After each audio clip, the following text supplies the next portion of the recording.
One of the questions I think people struggle with as clinicians and clients too is, where do we start for developing something of a more compassionate, caring voice within? And I think, to me, what I try to do is help people identify, if not a time in their past of a feeling of safety and security, right? Because some clients really struggle with that. That can be a really activating question, potentially a shaming question to ask people who don't feel like they've experienced that, right? Even kind of inverting that. What was a time you felt less insecure? What was a time you felt less in danger? What was a time you felt a little bit less something? Maybe, right, what was the experience? What was an experience of flow?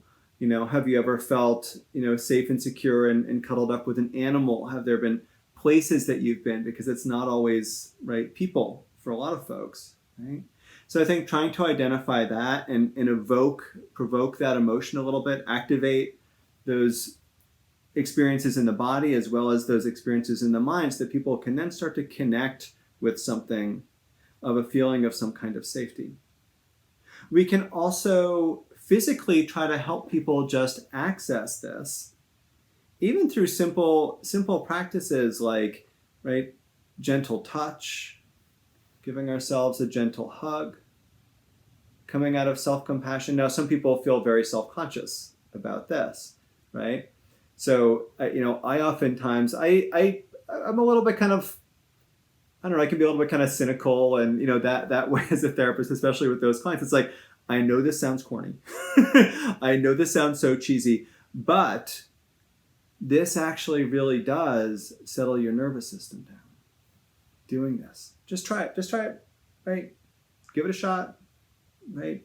I won't look if you don't want me to, right? Getting a little bit silly about it even for some of those clients, right? But ways that actually even, right, this helps us to feel a little bit more safe and secure in our body. Talking about the science of what's happening.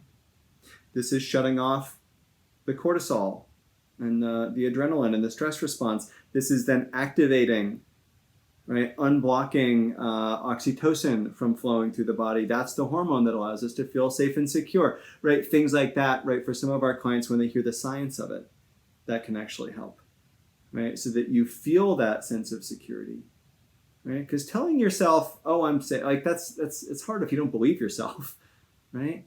But finding a way to physically start to enact that can actually really be quite empowering for clients. So shifting postures physically can be helpful too.